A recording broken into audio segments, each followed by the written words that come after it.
E aí, pessoal, para quem está na batalha por uma vaga que cobra direito previdenciário, tem um tema que é simplesmente decisivo: as regras dos dependentes do INSS. Hoje, a gente vai mergulhar de cabeça no artigo 16 da Lei 8.213 e focar exatamente naqueles detalhes que, olha, fazem toda a diferença na hora da prova. Então, vamos começar com aquela pergunta que é um clássico. Uma verdadeira pegadinha de prova. Parece inofensiva, mas, nossa, como ela derruba candidato. A resposta é não. E é um não bem grande, viu? Esquece. Não tem essa de prorrogar porque está na faculdade. Isso não existe na lei do INSS. Guarda isso, anota em letras garrafais, porque essa é uma das pegadinhas que mais reprova. Mas tá, por que não pode? Para a gente entender isso, a gente precisa voltar um passo e firmar um conceito básico, que é fundamental. Olha só, o segurado é quem contribui, certo? Ele tem uma ligação direta com a Previdência. Já o dependente, a história é outra. A relação dele é indireta, é tipo um reflexo. Ele só tem direito por causa da ligação dele com o segurado. E aqui que o jogo começa a ficar interessante, porque o sistema não joga todo mundo no mesmo saco, não. Os dependentes são divididos numa hierarquia, em classes. E entender essa organização, essa regra de ouro, é o que vai te dizer quem recebe o benefício e quem fica de fora. Para facilitar, pensa num avião. Tem lá a primeira classe, a executiva, a econômica. A galera da primeira classe é servida primeiro, certo? Se tem gente ali, quem está lá no fundão não recebe nada. A lógica é exatamente essa. A existência de um dependente de uma classe superior simplesmente elimina o direito de todo mundo que está nas classes de baixo. Simples assim. Então, o sistema fica assim, ó, bem visual. Se tem alguém da primeira classe na jogada, tipo esposa ou filho, os pais, que são da segunda classe, e os irmãos da terceira, já era. Eles nem entram na fila para receber. Beleza. Agora vamos dar um zoom na primeira classe, que é a que mais aparece em prova, a mais importante. Mas ó, não se engana achando que é tudo igual não. Mesmo dentro desse primeiro grupo, tem uma divisão super importante. Tem gente que não precisa provar nada e gente que precisa comprovar tudo. Isso mesmo. A primeira classe se quebra em duas. De um lado, a gente tem a dependência presumida. O nome já diz tudo. O INSS presume. Ele parte do princípio que a pessoa dependia. Do outro lado, a gente tem a dependência comprovada, onde a pessoa tem que chegar lá e, bom, comprovar que dependia financeiramente do segurado.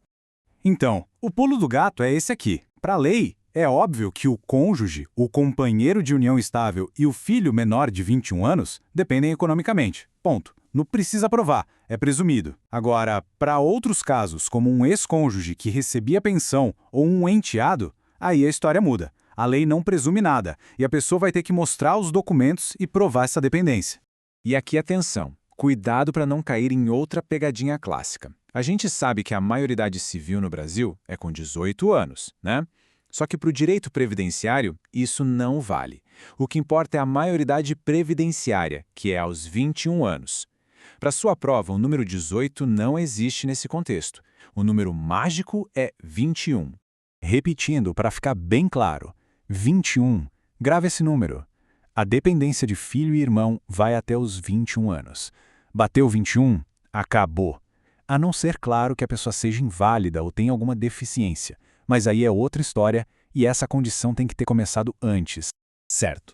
Mas e quando a dependência não é presumida? Como é que a pessoa faz para provar? O que o INSS exige na prática? Vamos ver isso agora. E aí vem outra pergunta que as bancas adoram. Adianta só levar umas testemunhas, uns vizinhos, para dizer, ah, sim, eles viviam juntos, ou ela dependia dele?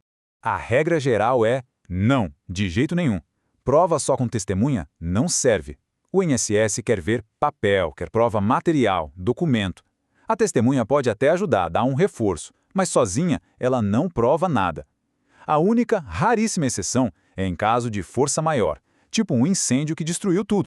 A regra do INSS hoje é bem clara, está lá na instrução normativa. Para comprovar a união estável ou a dependência, precisa de, no mínimo, 2 documentos. E tem mais, um desses documentos tem que ser recente, dos últimos 24 meses antes do fato, seja a morte ou a prisão do segurado.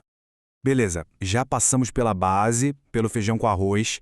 Agora vamos para aqueles casos mais cabeludos, sabe? Aqueles detalhes que a banca usa para separar quem realmente estudou de quem só passou o olho na matéria. Primeiro ponto, união homoafetiva. Tem direito? Sim, com certeza. O STF já bateu o martelo sobre isso há muito tempo, garantindo todos os direitos. Agora, e o concubinato, a famosa relação de amante? Aí a resposta é não. O STF entende que se a pessoa já é casada ou tem uma união estável, uma segunda relação paralela não gera direito a benefício. E a lógica do Supremo é baseada na ideia de monogamia e no dever de fidelidade.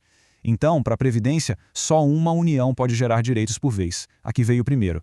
Mas atenção máxima aqui. Existe uma exceção. Uma única, bem específica. Ela vale para povos indígenas, quando a poligamia ou a poliandria é parte da cultura daquela comunidade. E isso tem que ser comprovado, certificado pela FUNAI.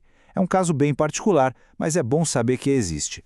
E para fechar os casos especiais, e se o dependente matou o segurado? A lei separa bem as coisas aqui. Se foi homicídio doloso, com intenção, o dependente é excluído. Perde o direito para sempre, é a chamada indignidade. Agora, se foi culposo, sem intenção, tipo num acidente de carro, aí a história é diferente. O dependente ainda pode receber o benefício. Ok, a gente já viu como alguém se torna um dependente, mas essa condição não é para sempre. Como é que se perde essa qualidade? Vamos dar uma olhada nas hipóteses.